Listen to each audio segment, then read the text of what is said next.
Hey everyone, welcome back to Portal of Wisdom. I am back today with another story for you, so if you are new to the channel, like and subscribe and click that little post notification bell so you get alerted when I post new videos. And now on to today's topic. Now I know we do a lot of lost treasure stories and iconic figures of the Old West and things along those lines on this channel. And this story today is going to be about one of those iconic figures in American history. It's a little bit more recent than a lot of the stories that we do. So there are a few iconic characters in American history that operated on the bad side of the law that most people know about. Of course, there are the likes of Billy the Kid and Butch Cassidy, Al Capone, the Zodiac Killer, and D.B. Cooper, to name just a few. Today we are going to discuss a few things that have come to light around 2021 involving the unsolved D.B. Cooper skyjacking case from 1971. It appears a few more things have come to light, that a couple of key players, they've now died in late 2020, and some people involved in the case feel a little bit more free to speak about what they have known all along. And these details were presented to longtime D.B. Cooper researcher and fellow skydiver Dan Grider. And we'll give you a quick rundown of who D.B. Cooper was and Richard Floyd McCoy, who we're going to talk about, and who Dan Grider was. And then we'll get into the heavier details that seem to put a lot of these pieces together and may show once and for all who the infamous skyjacker was of the only still unsolved skyjacking in the U.S. Now, if you don't know who D.B. Cooper was, he was a man who boarded a plane in Portland, Oregon, late on a Wednesday in November of 1971, the day before Thanksgiving. The Boeing 727 aircraft was bound for Seattle, Washington. The man who bought a plane ticket under the name of Dan Cooper and appeared to be in his mid-40s, he boarded this plane in a suit and tie, wearing sunglasses, and he had a briefcase in hand, and he sat down and he lit up a Raleigh brand cigarette. Now, you could smoke on flights back in those days. This was before the smoking ban. And he ordered a bourbon from the flight attendant. He sat patiently and quietly and then handed a note to the flight attendant, Tina Mucklow. She put it in her pocket and did not read it. She figured it may have been the businessman's phone number or something else. And, she was a young single flight attendant at the time. And that kind of stuff happened to flight attendants back in those days quite often. So she didn't look at the note. And as she came down the aisle again, the man flagged her down and let her know that she better read the note. And when she read the note, she discovered that the businessman had a bomb in his briefcase and that the plane was being hijacked. So the man opened his briefcase, he showed her the sticks of what appeared to be dynamite in the briefcase, and then she went and informed the pilots. The hijacker demanded $200,000 in lower denomination bills, 4 parachutes, a knapsack type of bag for the money, and passage to Mexico on the plane that they were currently on. When the flight landed in Seattle, everybody got off except for the pilots, and at least one of the flight attendants, Tina Mucklow, stayed on the flight, and the hijacker waited for the plane to be refueled and to receive the ransom money and the parachutes. For the flight to Mexico, he instructed the pilots to fly at 10,000 feet at around 200 miles per hour, which was just above stall speed. And when the plane took off into the night and headed south towards Mexico, the pilots and the flight attendant, Tina, let the hijacker know that they didn't have enough fuel to make it all the way to Mexico, and they would need to stop in Reno, Nevada to refuel. So the skyjacker was busying himself with cutting up one of the parachutes to make cordage to attach the money to himself. So he had requested a particular type of bag to carry the money, and that's not what was delivered to the plane, so he had to make some adjustments.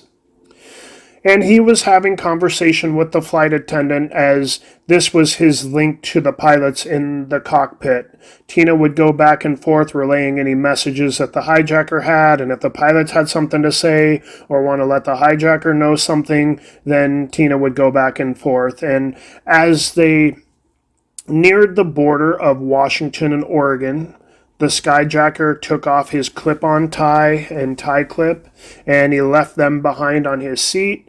I believe he had instructed Tina to stay in the cockpit, and then he lowered the rear stairs of the plane, and the skyjacker and the money jumped into the night to never be seen again. The FBI found that he jumped with 2 of the parachutes, including one that was accidentally provided that was a dummy chute. So it seems he wanted 4 parachutes to make sure he got all good chutes and possibly make the FBI think that he may make a hostage jump with him. But anyhow, he jumped out into the night and was never seen again. One of the first people that the FBI looked into was a man in Oregon that had a record for some petty offenses, and his name was D.B. Cooper. The FBI had the state police check on this man while hijacking was still going on in the air, and the media caught wind of it, and it was found that this man, whose name was D.B. Cooper, was actually at home watching TV and was obviously not the Dan Cooper that bought the ticket and was currently hijacking a plane. But you know how the media goes. This didn't matter. The media plastered the name of the hijacker as D.B. Cooper, kind of a confusion of the names, and it stuck ever since that point. Early on, the FBI was looking for people with the last name of Cooper. It seems that they could not fathom someone would use a fake name back in the days where you could purchase a ticket under pretty much any name and board a plane as long as your ticket was good. They didn't verify anything back then. Also, coincidentally, or maybe not, was the name Dan Cooper was actually the name of an action comic book hero from the 1950s and 60s in Germany. No one seemed to pick up on that or determine if it had any significance at all. So the FBI looked into many different suspects, and one of them was Richard Floyd McCoy Jr. But Richard was about to turn 29 at that time of the hijacking and was said to be too young to be the skyjacker, although he does look much older than his age at that point and does resemble the sketch artist portrait that they drew. And I believe they drew this portrait from the description from the flight attendant that dealt with the hijacker so much. Also, it was believed that the skyjacker lived in the Pacific Northwest and was a smoker and a drinker, and Richard was a Mormon, and he did not smoke, he did not drink, he did not live in the Pacific Northwest. Also, Richard's family, including his sister-in-law Denise, said that he was home the whole time during the Thanksgiving holiday. And that was good enough for the FBI to eliminate him as a possibility of being the hijacker. Research was also done on the tie that the hijacker left behind. It was determined that the tie had particles on it of a titanium and antimony compound. And the only company that had experimented with these compounds in the 1950s into the early 60s was called Remcrew. And it was a company that was part of Remington Arms and Crucible Steel. And it was based in North Carolina at that point in time before it would eventually change names and relocate to Pennsylvania in the late 1960s, I believe.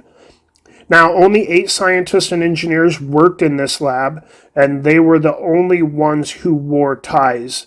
And the ties that they wore were always clip-on ties. In case a tie got caught in machinery or something like that, it could easily release and would, come off easily and wouldn't choke somebody. So some people involved in the tie research believe that this shows that the hijacker was one of these 8 men. But the closest man to having any military training or experience was one scientist who had been in the Navy on the East Coast a bit prior to working there. It seems that they may have missed the fact that the skyjacker could have picked up the tie at a secondhand store when creating his disguise, and it very well could mean that the tie was originally owned by one of those 8 men, but it may have been donated at some point to a secondhand store before the company moved to Pennsylvania, and these 8 gentlemen moved with the company to Pennsylvania. Maybe they got rid of some of their old clothes so they didn't have to move everything. Totally makes sense that that could have happened. For many years, the debate went on whether the hijacker survived and was a rich man, or he fell to his death in the heavily wooded southern Washington forest that could have hidden his body in the thick underbrush. Police searchers hit the area of southern Washington, and they found nothing except they found a placard from a Boeing 727 that showed how to operate the rear stairs. That was found near Ariel, Washington, so the search focused on that area for many miles in each direction. They believe that that placard came off of the hijacked plane, but no sign of the hijacker was ever found in the woods or anywhere nearby. In 1980, a kid camping with his family on the Washington side of the Columbia River was digging a fire pit on the sandbar next to the river, and he discovered $5,800 of the heavily deteriorated ransom money that was still bundled together. They turned it over to the FBI, and the FBI knew that the money was the hijacking money because the serial numbers matched. And this had even more people thinking that the hijacker died, and the money ended up washing into a stream and then into the mighty Columbia River, being deposited onto the sandy banks of the river. After 1980, all we had was a lot of speculation. Just like the Zodiac killer, there were many suspects that got looked into really heavily, with many of the suspects looking like good potential candidates, but we never had anything concrete through the years. Things have recently come to light, though, with suspect Richard Floyd McCoy Jr. Richard was born in North Carolina in 1942. He was a Vietnam veteran who served 2 tours of duty there. He had been a student at BYU, or Brigham Young University in Utah, in 1962 before leaving college for Vietnam. He was a demolitions expert. He was a pilot. He was a trained skydiver, and he even earned a Purple Heart in 1964. By 1965, he was back in Utah and back at BYU finishing his degree, where he met his wife Karen, and they married later in 1965. McCoy then served another term in Vietnam, where he earned the Army Commendation Medal and Distinguished Flying Cross. When he returned, he served in the Utah National Guard and was an avid skydiver and said to be an adrenaline junkie. He was continuing to skydive quite a bit after Vietnam. So while at BYU, he studied law enforcement and he taught Sunday school in the Mormon church. By 1971, he lived in a small house in Provo, Utah with his wife, his 2 kids, and his sister-in-law, Denise. The reason we know so much about Richard Floyd McCoy Jr. is that he actually did skyjack a Boeing 727 out of Denver in April of 1972, so just a few months after the D.B. Cooper skyjacking.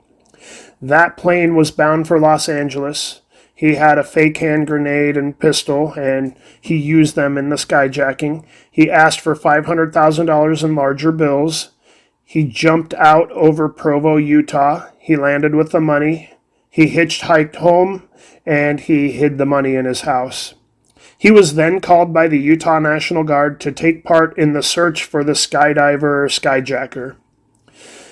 He flew around in helicopters helping them look for the skyjacker, which in actuality was himself. How funny is that? Well, of course, a tip eventually came in from the teenager that he hitched a ride from, and the FBI was soon at Richard's door. He was arrested, and they found the money, and he would eventually be sent to prison. on the East Coast. And he would eventually break out of prison a couple times and then was eventually killed by the FBI in 1974. Some people thought Richard Floyd McCoy Jr. was D.B. Cooper. The FBI said he wasn't. Many people have spent many years researching the suspect, and they believed to be D.B. Cooper, and you had these people that had their own suspects where they thought it was one person or another, and they were 100% sure that their person was D.B. Cooper. But none of these researchers were anywhere near as proficient and good at their job as Dan Grider in his pursuit of the truth surrounding Richard Floyd McCoy Jr. Dan spent many, many years compiling a huge amount of documentation, phone interviews that were recorded, in-person interviews that were recorded, and so much more detail. And he traveled to a lot of these places to check out the topography and look into weather and all kinds of details. He amassed a lot of information on his main suspect, Richard Floyd McCoy. And researcher Dan Grider, he had a lot of qualifications himself. He was a jump pilot who owned planes. He owned a drop zone. He has over 1,000 jumps. He's an older gentleman, meaning he did a lot of his jumps with the round canopies that were very similar, the same as D.B. Cooper jumped with in 1971. And Dan has an extensive and intricate knowledge of all of the equipment and details of the time, making him the perfect researcher for this crime. Now that you know the key players, we will get into more of the details. Dan Grider has a great two-part series on his YouTube channel, Probable Cause Dan Grider, but his two-part series is a total of 4 hours. While it's insanely awesome to watch, it's packed with great material. I will try to sum it up in far less time for you, but if you're a huge D.B. Cooper fan, his two-part series is well worth the watch. There are a few things to get into more deeply when it comes to the original 1971 hijacking, so let's start there. When the D.B. Cooper hijacked 727 landed in Seattle, the hijacker instructed the ground crew where to park the fuel truck for refueling so he could see it at all times. He asked for the fuel truck to be parked 100 feet to the left of the nose of the plane. This is important later, but the FBI never picked up on the significance of this detail, which was not released to the media until many years later. So a copycat of this detail would have been impossible. When Richard Floyd McCoy Jr. hijacked the flight in April of 1972, he asked for the fuel truck to be parked on the left side of the plane at the 10 o'clock position as viewed from the left rear of the plane, 50 yards from the tail. This would be a 60-degree angle off the fuselage, making the position of the fuel truck the exact same in both skyjackings. This detail was never released to the public and therefore could not have been copycatted. It seems only D.B. Cooper would have known how to give instructions for the fuel truck to be parked in that same spot without using the exact same verbiage as the 1971 skyjacking, which could have maybe given himself away on the spot. Was this just a coincidence? Now back to the 1971 hijacking. The FBI agent that was in charge of the investigation was named Ralph Himmelsbach. And Ralph is an interesting person because he gives conflicting accounts of what the weather was like on the night of the hijacking. Ralph said the plane came over Portland. It was pitch black outside with a storm front and cloud bursts. He also claims that a Continental pilot that was flying over that night said it was the most severe storm he had ever flown in all of his 24 years of flying. Does that sound like weather that a skyjacker would jump out of an airplane into? And if that really was the case, I would imagine a skyjacker would buy a ticket for a different night with a better weather and abandon his flight plan for that night. Buying a last-minute ticket was not such a big deal back in those days. But we pretty much know that Ralph was not telling the truth about the weather that night. As Ralph also said that about that night that he got in a helicopter and they tried to follow the airplane path from Portland, and I believe they couldn't keep pace with the airplane, and there were also some Air Force jets, I believe, that were in the air, but they had to fly too fast, and so that plane was faster than helicopters, slower than the military jets, and so no one was able to keep an eye on the plane as it came over. But if the weather was really that bad, you would never put a helicopter up in the worst weather you had ever seen. And I believe it was verified that Ralph did go up in a helicopter that night to try to follow the hijacked airplane for a while. But he says the weather was dark, it was pouring rain, and the helicopter was only capable of flying visually. It just conflicts with the kind of weather you would put a helicopter up in.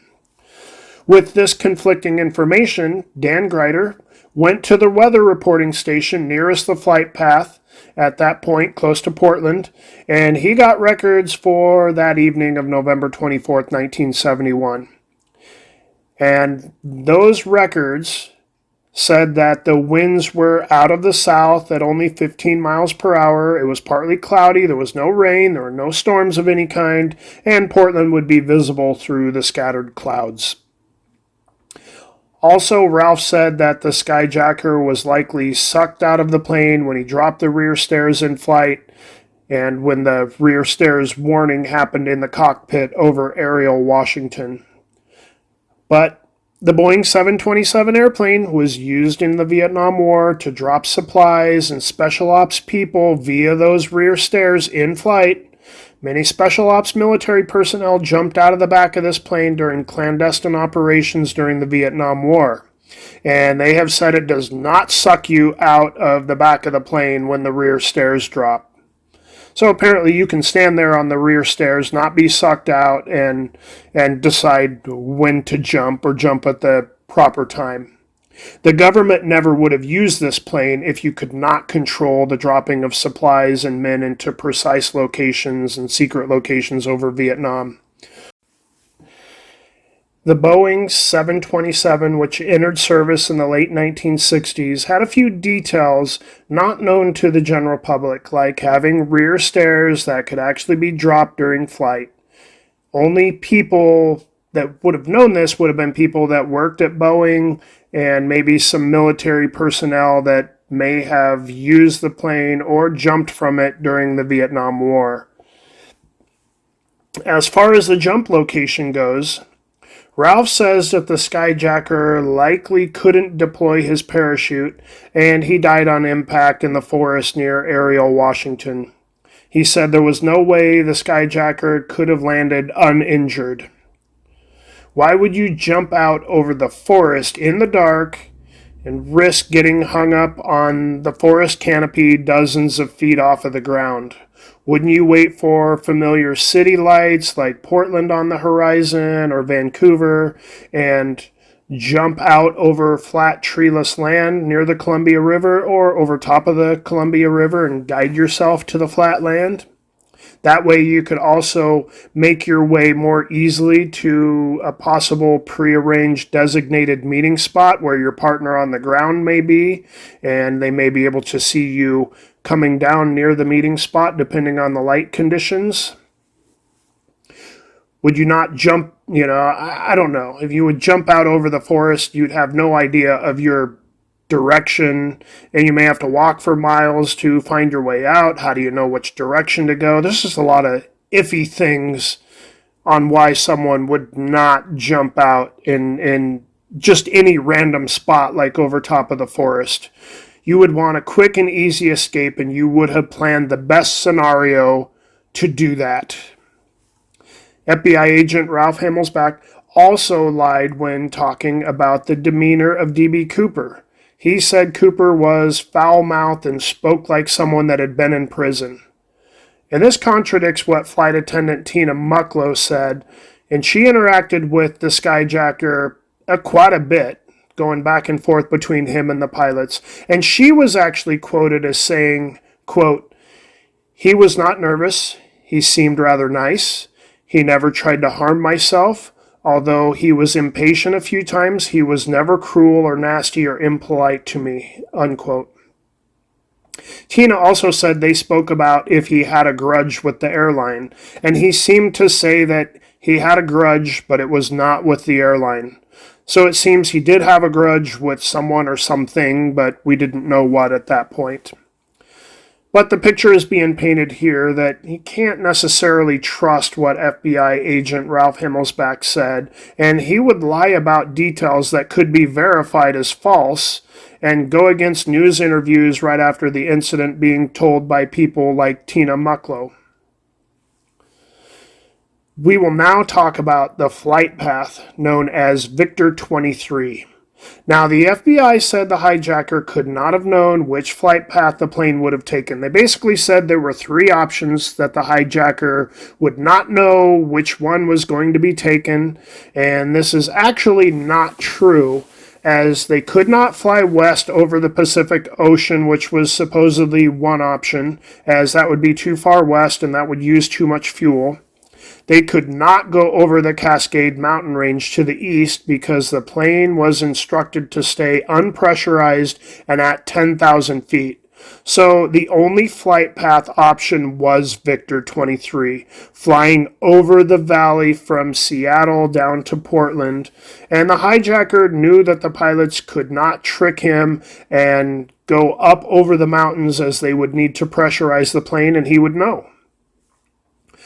So he knew he was forcing the plane to fly down to Portland, down through the valley, exactly where he wanted it, and likely where he had a partner on the ground. Since he left from Portland, he skillfully specified that this flight path was the only flight path that could be taken. And he specified that by specifying the altitude, just not coming out and saying, this is where I want you to fly. At Battleground, Washington, he knew that the ground station there would signal the airplane to make a 26-degree turn to the southeast. And if he had already dropped the rear stairs at that point and was waiting for the plane to make this change in direction, this could have signaled him that it was time to jump, and he could have done so in the lights of Vancouver and Portland in the background, helping him guide his descent over the Columbia River to the expansive flat land near the river on the Washington side. Dan Greider went to see the Fazio family, their owners of land, and that sandbar where that hijacking money was found in 1980, and the Fazios own a sand and gravel company here. And Mr. Fazio explained how he thought the $5,800 in ransom money ended up here on Tina Bar. Since they mine the sand here, they know exactly how the river behaves here. And he said that the river constricts just upriver from them, and then it widens out again by them.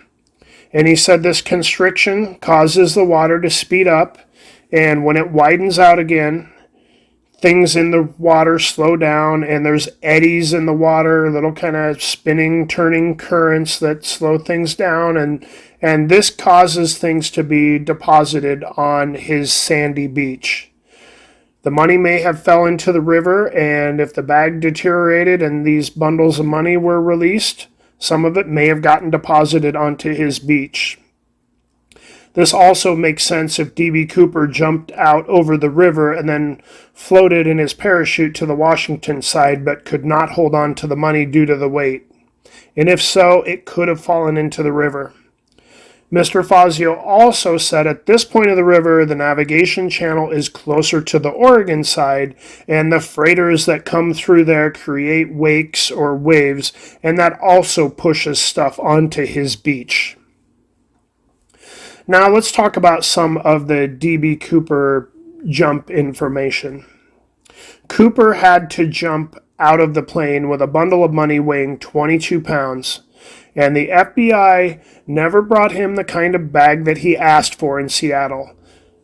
He had to take one of the parachutes and cut a bunch of cordage to try to fasten the money to him in a makeshift type of way. Dan Greider tried to reenact this with a bag weighing 22 pounds, approximately the same size or so, and they filmed it. They used the same kind of bag that was used in the hijacking, and they found that you could not curl yourself around this bag very well to hold on to it, as you made yourself into a cannonball and you gained speed when really you needed to spread out and create more drag, slowing yourself down so that you could pull the ripcord and deploy the parachute. There seemed to be no way to slow yourself down to around 120 miles per hour needed when hanging on to the money. So in his reenactment, they had to also drop the money. They figured that happened to D.B. Cooper too, since he did not get a bag with D-rings that would allow the money to be clipped to him, which would have allowed him to still spread out and get stable after the jump and slow down. The money also, of course, adds weight, which adds to your speed.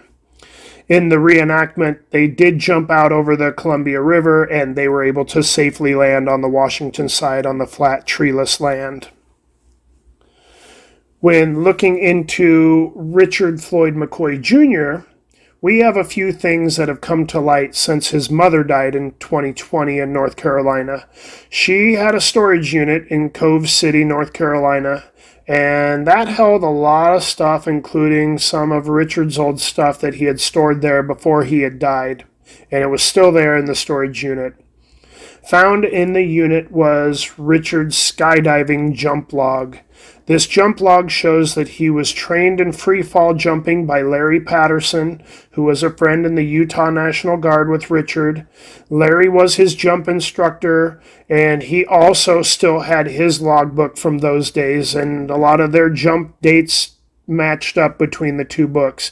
So Dan Greider actually met with Larry, and they confirmed a lot of these dates that matched in their books, and it seems that Richard did 8 jumps before the November skyjacking, and the last jump was shortly before that skyjacking. Then there was a long pause of no new jumps until March 17th of 1972, just a couple weeks before the April skyjacking that he got caught for. So it appears he may have needed another practice run before a second skyjacking. Also found in the storage unit was a military-issued parachute ND-8 harness and container. The missing parachute that D.B. Cooper jumped with was provided by Earl Cossey in Washington, and he had told the FBI that it was modified. He said it was modified so that the ripcord handle was moved to the right side, it had modified cape wells for main chute cutaway, and that the pack tray had been enlarged. Guess what modifications were found on the parachute they found in the storage unit? You guessed it, it had all 3 modifications done to it. It seems that Richard was likely D.B. Cooper all along and had such a good disguise that he easily fooled the FBI. How genius. It appears that he bought his clothes from a secondhand store in North Carolina. He brought Raleigh cigarettes from North Carolina that were only available in the South. He smoked some of those on the plane. He ordered bourbon on the plane. And he made everyone think they were looking for a drinker and a smoker. That is taking a disguise to a whole other level. It seems that when Richard Floyd McCoy Jr. skyjacked the plane in 1972 in April, he kept a few things in mind. He learned some things from the D.B. Cooper jump. This time he would bring his own parachute. He would bring a better bag for the money so that he had the kind of bag he wanted with D-rings so he could clip it to himself as he wanted. He would ask for larger bills, and he didn't jump out over water so that the money could still be recovered if he had to drop it during the jump. Now, back to the first jump, the infamous 1971 jump. When Dan Greider was doing his research for the last 20 plus years, he had talked to Richard's sister-in-law, Denise, and recorded the conversation. Of course, this conversation was long after Richard had been killed by the FBI, but Denise told Dan that she lied to the FBI, saying that Richard and Karen were home during Thanksgiving. She told Dan that she was actually, in the fall of 1971, She was in her first semester of college at Rick's College and had a week off for Thanksgiving break.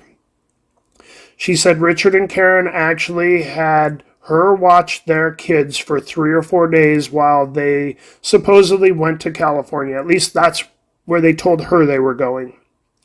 Why would they go on some kind of holiday vacation without the kids? You would think everyone would go unless there was some reason that the kids couldn't go, like a hijacking plan. Also, apparently Richard did manage to keep $10,000 of the ransom money that he stuffed into his suit before jumping. He supposedly lost the rest of the money on the way down.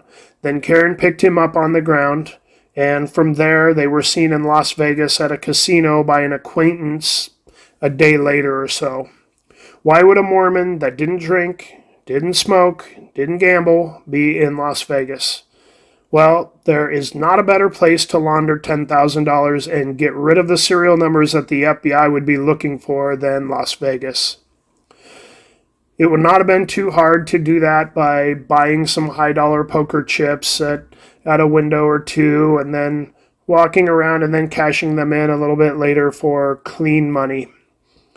At the time frame that he was in Las Vegas also fits the time that it takes to go from Portland to Las Vegas by car. Another important detail is that Richard flew the whole family to North Carolina to see his side of the family for Christmas of 1971, just a month after the skyjacking. He hardly had a dime to his name before the skyjacking. Where did this money come from to fly to the East Coast?